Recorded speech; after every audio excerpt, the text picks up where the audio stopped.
गंगा जी का जो मंत्र है सिर्फ और सिर्फ एक ही है, श्री गंगा देव्यै नमः। कली काल के अंदर गंगा जी को प्रत्यक्ष देवी कहा गया है। गंगा जी की पूजा जो की जाती है वो सप्तमी गंगा जी को विशेष प्रिय है। ये आदमी को जो है जब तक जिंदा रहता है स्वस्थ रहता है।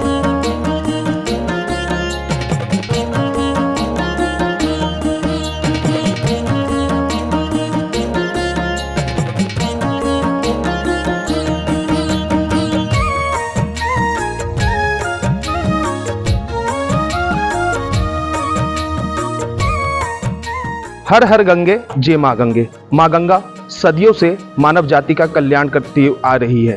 कहते हैं माँ गंगा में स्नान करने से सभी पापों से मुक्ति मिल जाती है। मगर माँ गंगा की पूजा किस विधि से की जाए, इस पर बात करने के लिए हमारे साथ मौजूद है धर्म के जानकार प्रतीक मिश्र पुरी जी।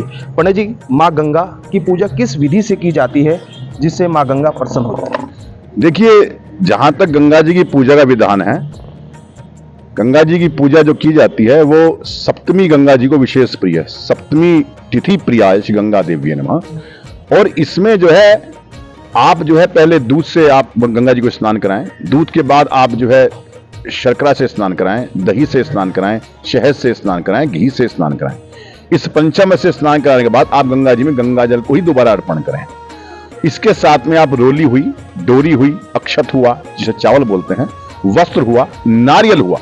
विशेष रूप से गंगा जी के अंदर जो है जो पूजा जो नहीं करना जानते हैं, सामान्य लोग हैं जो पूरा विधि विधान नहीं जानते हैं, ऐसे व्यक्ति जो है गंगा जी में जितना भी श्रद्धा उनके मन में हो वो दूध को अर्पण करें। एक नारियल लें, उस पर चुनरी बांधें, उस पर डोरी बांधें, वो गंगा जी में अर्पण करें। ये जो प्रयोग है गंगा जी के अंदर दूध चढ़ाने का और ध्वजा चढ़ाने का और जो है साथ में जो है नारियल चढ़ाने का, साथ में बतासे चढ़ाने का, ये आदमी को जो है जब तक जिंदा रहता है स्वस्थ रहता है व्यक्ति। साथ में उसके घर में कभी धन संपत्ति की कमी नहीं होती। इसके साथ में इस परिवार की उन्नति होती है।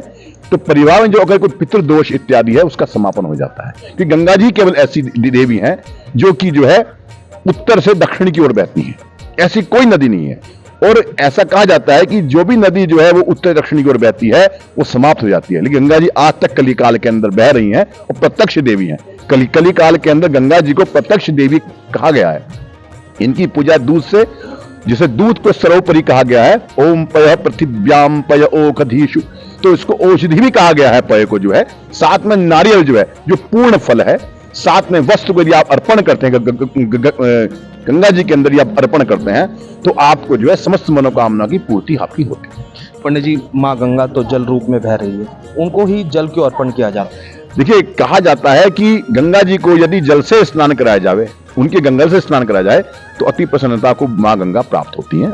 गंगा माँ अत्यंत प्रसन्न होती है।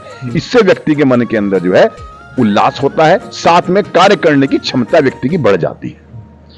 गंगा की पूजा कई विधियों से की जाती है, कई सामग्रियों से की जाती है, लेकिन गंगा को प्रसन्न करने के लिए कोई मंत्र हो जो हमारे आप दर्शकों को बताना चाहें?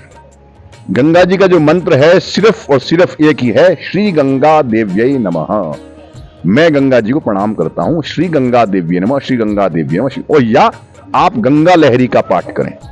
गंगा लहरी का पाठ जो है इतना महत्वपूर्ण है और उसके अंदर वर्णन है कि गंगा जी जब वो गंगा लहरी का पाठ करते थे तो गंगा जी जो है सीढ़ी दर सीढ़ी चढ़ती हुई ऊपर आ जाया करती थी।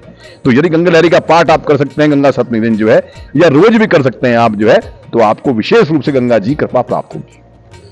बिल्कुल, जिस तरह से पंडित जी द्वारा बताया गया है, माँ गंगा की पूजा करने के लिए दूध और गंगा जल ही सबसे उत्तम प्रयोग है। अगर इससे माँ गंगा की पूजा की जाए तो माँ गंगा जल्द से जल्द प्रसन्न हो जाती है। देश के पहले धार्मिक न्यूज़ चैनल तिलक पत्रिका के लिए कैमरामैन गौरव के साथ हरिद्वार से मैं आशु शर्मा।